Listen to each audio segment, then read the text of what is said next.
represent, like, and that's how GOM is. Mm-hmm. We gonna represent no matter what's going on, because there needs to be an example of what it needs to be. You know what I'm saying? Yeah, I actually wrote an article. I don't know if you ever had a chance to read it.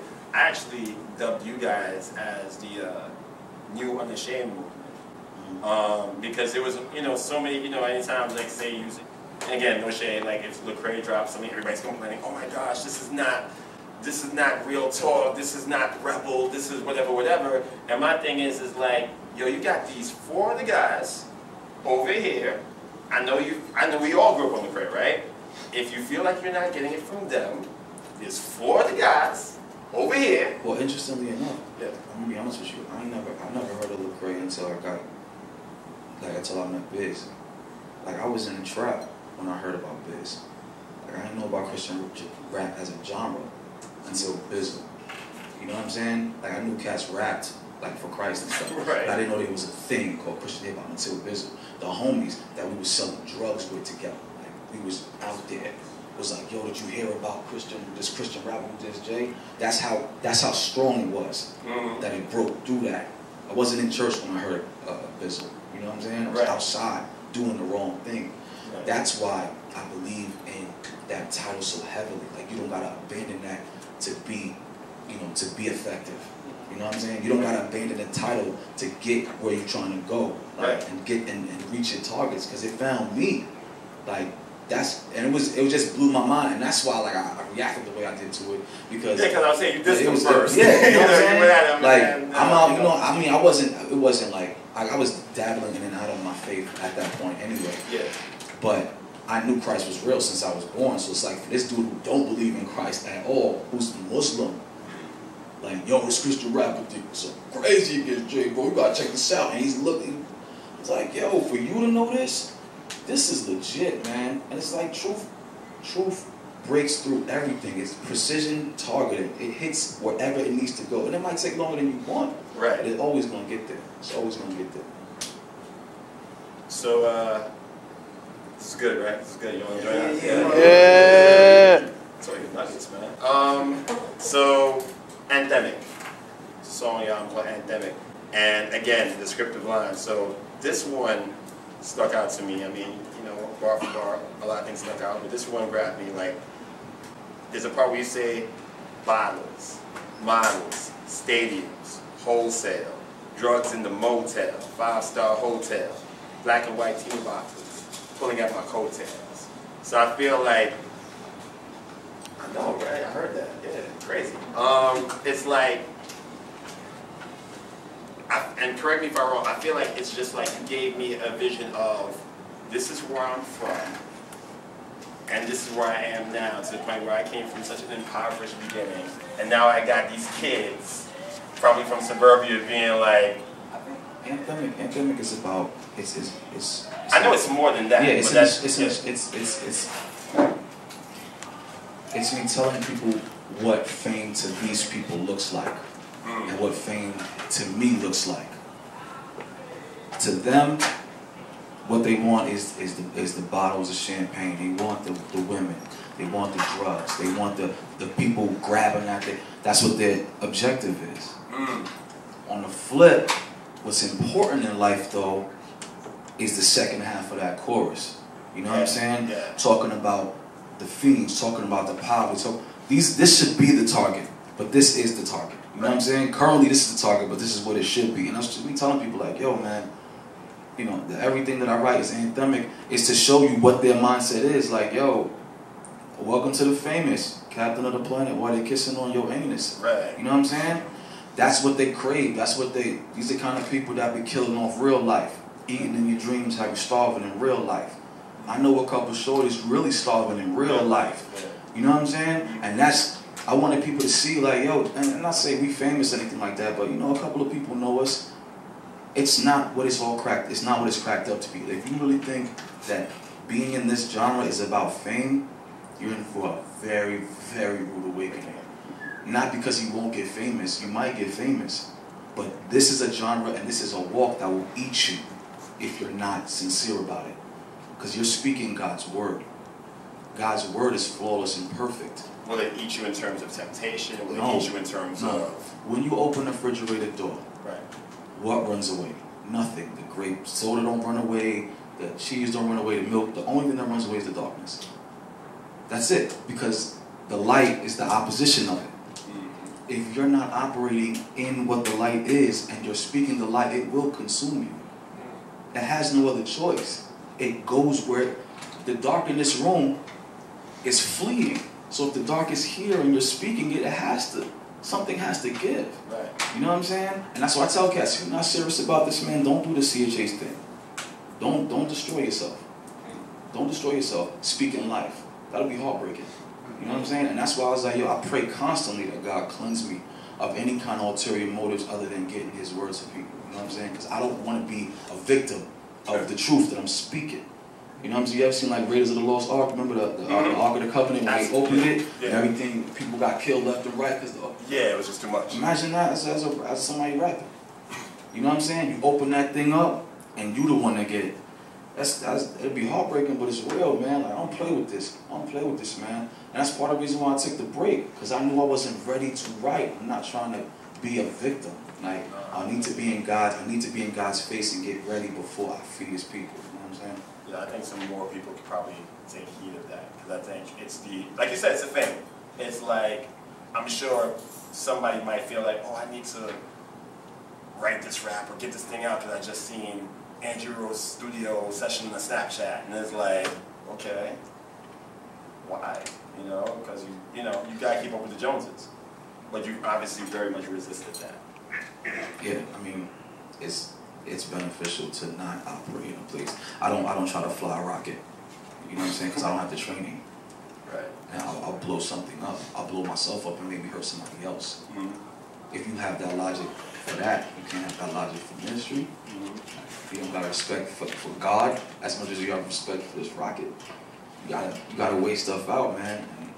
And that's why I'm so thankful that this happened, because I'm really okay. Like at Selah, outside of the album, I wasn't okay at Selah in God's face with the mixtape. After the mix, I needed to stop and really readjust my mindset. Like, God, make me ready to make the album. And I did that. So I want to talk about Regular Day. Regular Day is the song that you got with Dayton, Bones High and F. Let me shout it from that. What? Who produced this? Swift. I think the thing I like about the fact of your album is that it's Selah sound. That's very proud. Yeah. We do amazing on a regular. I guess you gotta roll with it. Push it down on the cellular. Homie, I think you should roll with it. New York, where I come from. Why young with my head laid? Bring me the word, I'm like Damu. I gotta do what the web say. Making sure that my head low. Faith high. Walk right, black man like reverse full count. Got your 2 balls and 3 strikes. Bump that, student of the game. Believe I learned my lesson. Never starstruck, I feel right at home whenever I'm addressing. All my fam know what it is, and all my enemies is guessing. Never nothing on my chest, I never front. I know I'm blessed. Yeah. Now it's just the opening minute or something like that. So, great song. Dayton blacked out on this. How'd you feel when you got Dayton's verse back? How was that recording process? Because I'm thinking there's 2 situations on your album where I felt like, yeah, I need to get in the booth with this guy. Let me see what I need to do. I felt Dayton did that. I think Eshawn did that too. Like, that verse? Yo, anybody in here, I know there's some artists in here, if you ever want to know how much a rapper likes you or cares about you, you listen to his feature verse. And why do you say that? If he gives you a whack feature verse, that's how he feels about you. Straight up. Straight up. We're artists, we communicate emotionally through music. So if you have somebody to write with you or write on your song and he gives you something that you can tell he wasn't really passionate about, that's how he feels about you. He don't gotta say it. You know what I'm saying? You can have that conversation with him after the fact and get to the root of it and hopefully change the feeling, but just know that's how he feel about you. So when I heard Eshawn verse and I heard Dayton and Bump's verse, like when I seen Eshawn, I hugged him like, yo, I love you too, bro. Yeah. You know what I'm saying? Because I know they don't just like you. Yeah, because I know that's how you feel. If you've heard these you know verses, like, they love you. Yeah, they love you, man. I was like, yo, they man. love you, bro. He was confused. He was like, what? Nah, man, I love you Dude, too, that man. might have been, and you know, Eshawn, we all know Eshawn's a beast, but that might be the best guest verse I've ever heard him do. Maybe, might be top 3, top 2. It's like blacked out, man. Blacked out. Blacked Jared out. too.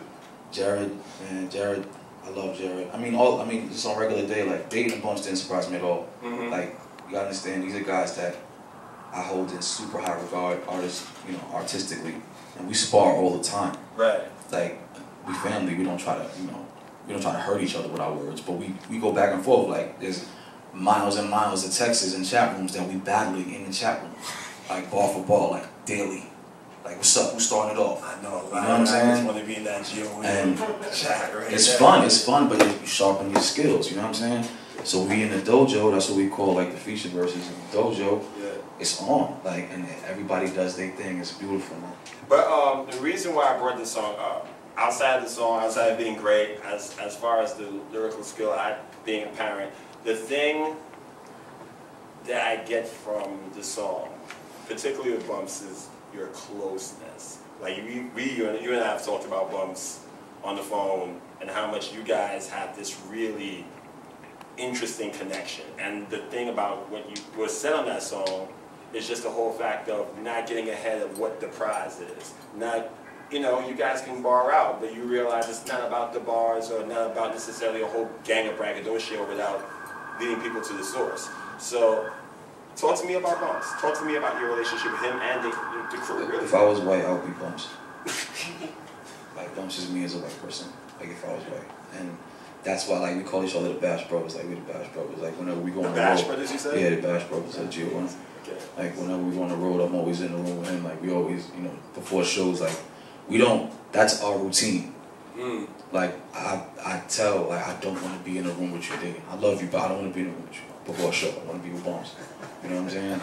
And, you know, and like, that's... How does Dayton take this? Nah, Dayton, no. Dayton's like, I got white. But it's not even like, no, they don't even, that wouldn't even, like, happen. Like, they just know, if Say Lie and Bumps is going to be in the same room. And Biz be like, yo, man, don't try to get in trouble, because, like, that's how we are. Like, we literally, like, the youngest crazies on the team, you know what I'm saying? We have fun with each other. I love that dude. Yeah, I love that dude, man. And the quiet, but yeah, wild boy. I love that dude, Bumps. He's so, a lot of people don't understand Bumps, like, just because, you know, he's white. And hip-hop it was founded by black people, you know, it's created by black people from a black plight and black struggle. This is what it evolved into. And some people, like, kind of look at him sideways because he's white, really? You know what I'm saying? Like, just what he's talking about and the way he's talking about and the crew he's with, like, he's the only white person, you know what I'm saying? But people don't understand, Bumps grew up in the projects. Like, he was born and raised in the projects, like, his whole life till he was, like, 17. And when he was 17, he went to the suburbs, and he was acting a certain way, like that way he grew up. And Cass was like, "Oh, what you acting black for?" He was like, "What you talking about?" You know what I'm saying? And this is who he is. Right. And you know, we connect on 1,000 different levels, man. I love that too. I love all of them guys, like just like they're my blood. But Bumps is like, you know, Bumps is my man. So like, I love Bumps, man. I check on him all the time. He's like me. He's introverted too. Sometimes he be like disappearing for 5 days, and then I gotta hit him up like, "Hey, you doing it again? Stop it."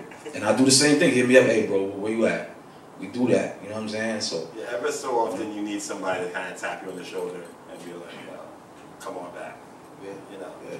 that's crazy. But with that said, like being part of God Over Money, it was a big celebration. I know the announcement was made in Houston, if I'm not mistaken. You had just dropped Hoodie season 1 or 2? One, right? Yeah. And what is that like? Because, you know, there's kids, there's adults, there's people, rappers especially, who are like, "Yo, I want to be part of God Over Money. How can I be part of God Over Money? Yo, I want to be Jared Sanders. How do I get part of that team?" What is the reality of that team? I didn't get signed because I could rap. I got signed because I was humble enough to apologize for what I said to Biz. Like, everybody can rap. Like, people, talent is everywhere. You know what I'm saying? There's 1,000 bars of talent in this room right now. You know what I'm saying? But not everybody is ready to be like, "Yo, I'm sorry for what I did." You you know, I apologize for what I did. And Biz told me that was the difference maker. Like, yo, you got talent, but I wasn't trying to deal with that headache, like, for 5 years, 6 years, which was an artist. Like, if you're too egotistical to acknowledge when you fell short with me in this situation, when I try to like redirect you as a CEO, you're gonna give me a problem. And he's like, you humbling yourself and being a man and apologizing made the difference. So that's what the reality is. Like, G.O.M. is an actual family, like actual. You know what I'm saying? We hold each other accountable constantly, daily. We're talking to each other constantly, daily. It's really, you see, I waited 3 years before I dropped. What regular label do that? That's why I asked. But families do that all the time. Right. Families, your mom be like, hey, my baby will come outside when he's ready. Because that's what family does. Family understands. That's what G.O.M. is. It's an actual family. And if you don't have that family mindset, if you just coming in to rap, you wouldn't even fit anyway. You feel uncomfortable. You shouldn't even do it. You know what I'm saying? And that's what's great about Jared. Because Jared was family before he even got down. Right. You know what I'm saying? So that's what the reality is, man. Well, on the flip side, and being very careful with this question because I want to respect privacy. And I don't know if it had to do with a lot of the things that you said as far as like what you're willing to take on, what you're not willing to take on, as far as headaches, as far as what you can endure. I was disappointed that Flo left. You know? Yeah. And was it disappointing to you? Yeah. Yeah, it was really disappointing to me. Especially the way it happened. And the things that occurred after the fact. You know, I felt like I told, and I share this with you, I told Biz that I felt like that was a personal failure for me when that happened. Because, for you? Yeah, because I wanted to like take him under my wing and like, you know, help him transition to that next level as an artist. Because as an artist, he's phenomenal. He's phenomenal. You know what I'm saying? There's no doubt about that. But, you know, I knew that with the same supervision that, because Seven is my mentor. You know what I'm saying? And Seven has like reared me. With the same intention that Seth gave me, I wanted to give to him. And when everything happened the way it did, and then like just the stuff that happened afterward, I was just like, yo, I failed. Like, I really took that hard. You know what I'm saying? But, you know, I love what happened as a result of it, though. My mentor joined the label. Jared joined the label. Dayton joined the label. Like, it's amazing. You know what I'm saying? And I feel amazing about that when I think about that. It's really on some Avengers. Yeah, type like straight up. So I'm really happy about that. But it does still like, you know, like jab at me, especially when I travel to that part of the country. Like when I go to Florida and stuff, I just think about it like that, man. I gotta sharpen my skills and my sword, man, just so that'll never happen again. You know what I'm saying? Yeah, but that was it was tough. It was tough. Gotcha. Well, let's take it back to the album. It's been about, what, 24 hours, 48 hours since it's been out. How do you like the reception of it? How do you feel now that it's out? I think people like it. And the Khaled dropped yesterday, I think. Yeah.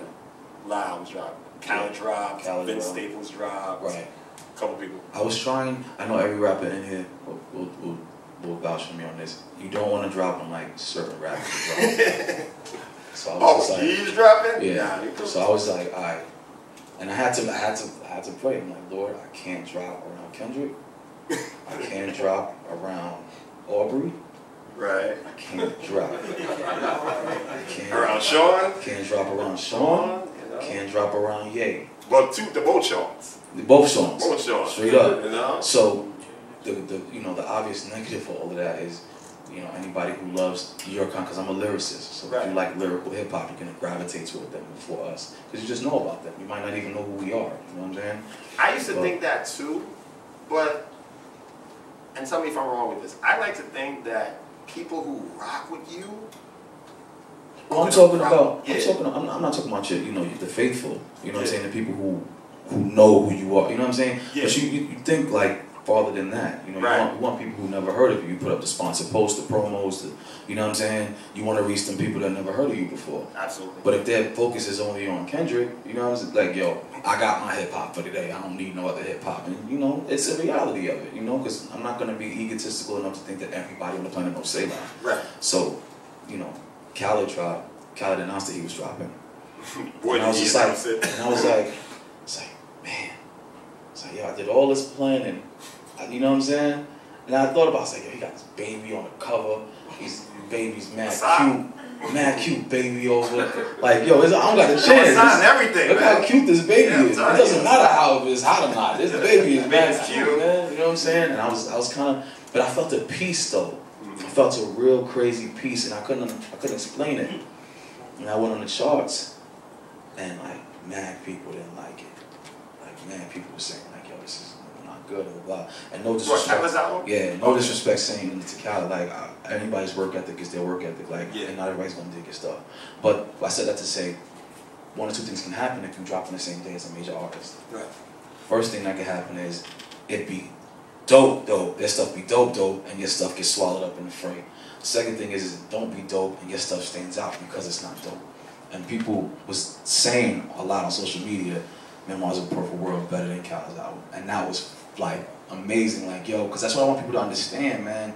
CHH artists are phenomenal artists because of the path that we've chosen. We don't use profanity. Like, we don't use explicit content and lyrics. They can't do that. So if you have a situation where someone can do something that you can't do, but still accomplish what you accomplished, who's superior? I heard you talk about it in the documentary. Like, come on, man, you gotta start giving us a little bit of respect. If you love hip hop for real, you can't listen to New Vision and not be like, yo, that was good. If you don't say that's dope, you just hating. Right. If you don't listen to Frida Center or the Trey, you just hating. You know what I'm saying? And it's cool, you can hate, but admit that you hate it. Don't say it's because they not dope. Right. You know what I'm saying? Facts. And that's what I'm trying to get to the people. Like, yo, forget if you believe in God or not for a second, even though that's a more important thing. Forget that. Thank you for checking out this interview with Conquest and Selah the Corner. Now check out snippets of Selah's music videos, Cliche and Feel, from his album Memoirs of a Perfect World. Enjoy. Right.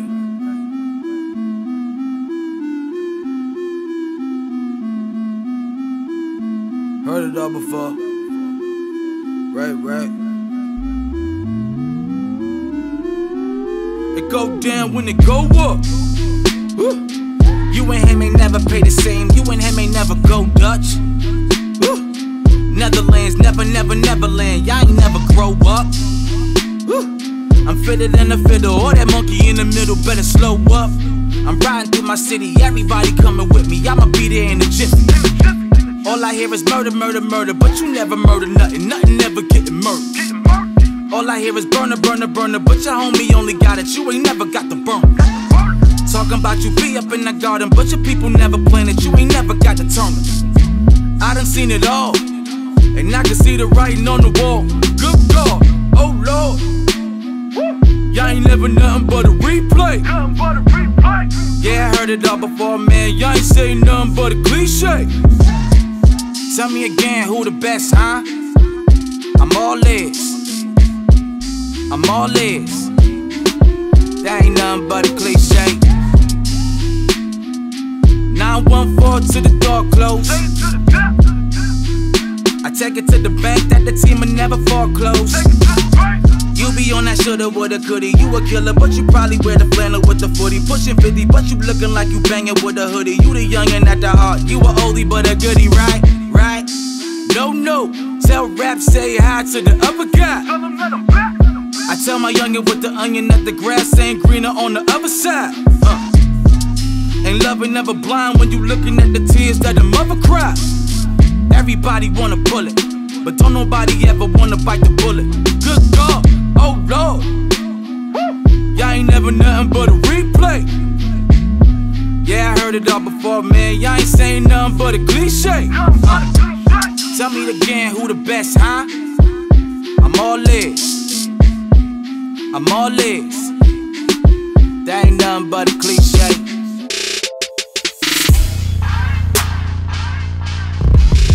I needed that. Thank you for telling me I never make it. I needed that. We ain't the real because you had to fake it. I needed that. Oh yeah, I needed that. Killer superhuman by the computer. You like a superhuman persecutor. There ain't no stopping the shooter. Believe me, the heater back. believe in that. I needed that. Oh yeah, I needed that. You think what they showing you is love? Yeah. Oh yeah. On me, I know you is not enough. Yeah. I never let them think less of me. Less of me. Keep riding out of my destiny. Destiny. I never let them think less of me. Less of me. Keep riding out of my destiny. Destiny, yeah. I needed that. You say we don't rep that God over money. I needed that. You ain't got copper up in your top 20. I needed that. We bringing Yahweh right up in the jungle. Really loud and homie, they never mumble, but they love it when we stumble. Believe me, I needed that. Told me hang it up and not even bother. Said for Yahweh never make me $1. Now I need at least a comma before I agree to rap. Agree to that. I needed that. Oh yeah, I needed that. Woo! You think what they showing you is love? Yeah. Oh yeah. On me, I know you is not enough. Yeah. I never let them think less of me. Less of me. Keep riding out of my destiny. Destiny. I never let them think less of me. Less of me. Keep riding out of my destiny. My destiny, yeah. I needed that. Saying Jehovah a favor, believe me, I needed that. Sign my OG to the label, believe me, I needed that.